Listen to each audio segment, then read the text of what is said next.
Hey everybody, I'm the Creative Lady, and today is Tuesday, March 5th, 2013, and I am starting a new segment here on my channel. This new segment has been inspired by several people and events. The View and Wendy Williams do hot topics on their show, and I love that. Now theirs is primarily about entertainment and what's going on. My girl Into Me You See has My Life in Topics.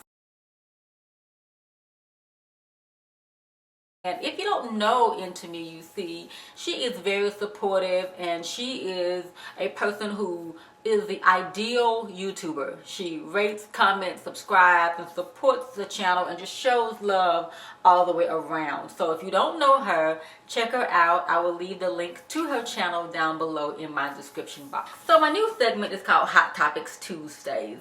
I won't necessarily, like I said, focus on entertainment, but this will be about anything that comes to mind. This will replace my Saturday night special vlogs. So I'm going to do that over on today, the Hot Topics Tuesdays, and then Thursdays will be for a different segment, and then on Saturdays I got something else planned. So just kind of stay tuned as I work through this thing. I'm looking over here at my notes, so if I go back and forth, that's what's happening. Today's hot topic is about judgment and criticism. It's easy to do both. After a while, I think we do it without even thinking about it.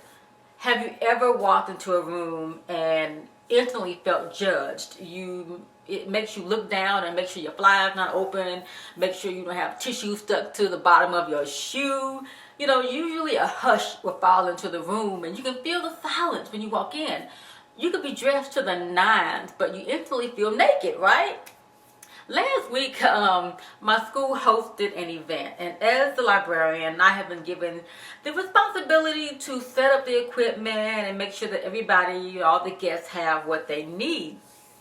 So it was a bit chaotic as we were hosting several events back to back and kind of overlapping. I was running around connecting LCD projectors and making sure that videos had sound, audio, video, all of that stuff. Because my librarian's job is not just a traditional librarian, I have a walkie-talkie because I might be in the library and I might be out, in the building somewhere. So I was helping these two guests check their equipment for, I think their video, help them get set up. The sound was not coming through, so I was like going back and forth.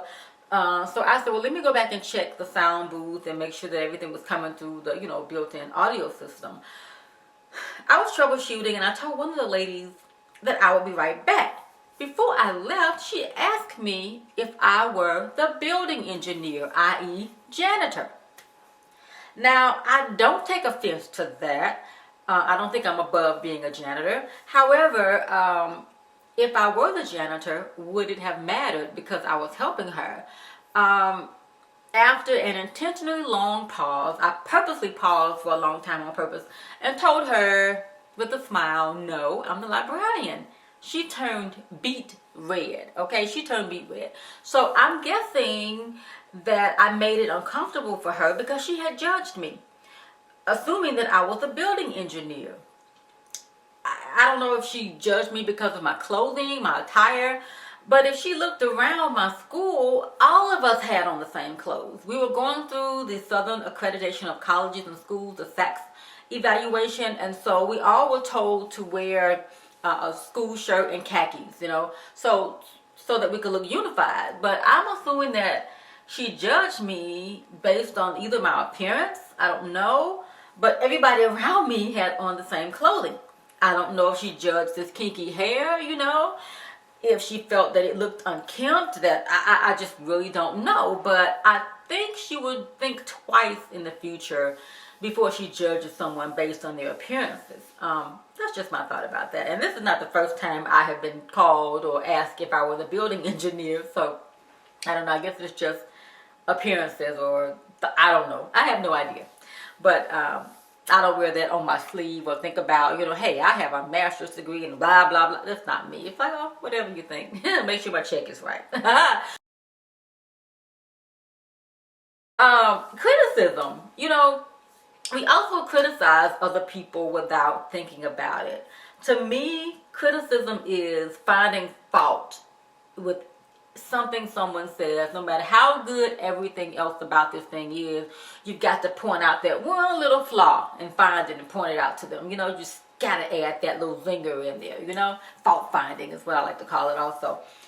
I have noted several instances where people have complimented me on my hair and then in the next breath told me that it was flat in the back. You know, I'm thinking, well, if you've been in traffic for 45, 55 minutes trying to make a 10-minute trip and your hair been smushed up against the headrest, your hair will be smushed up too.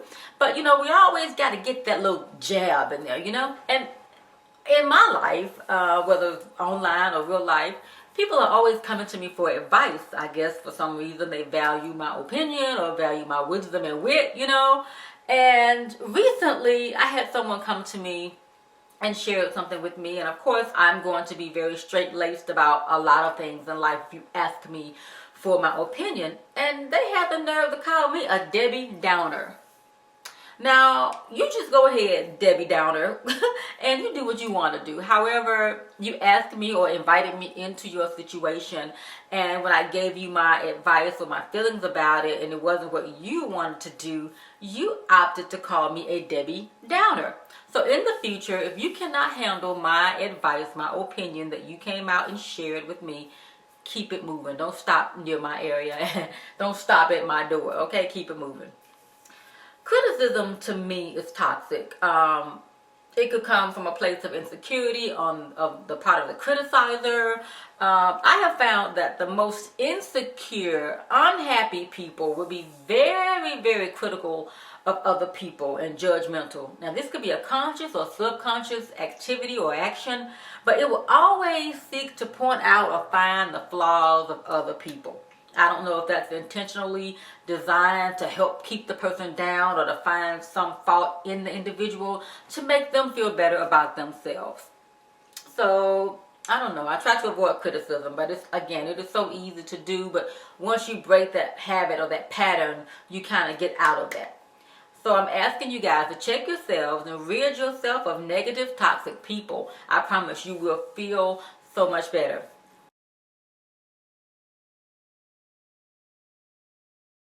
How do you deal with judgmental or critical people?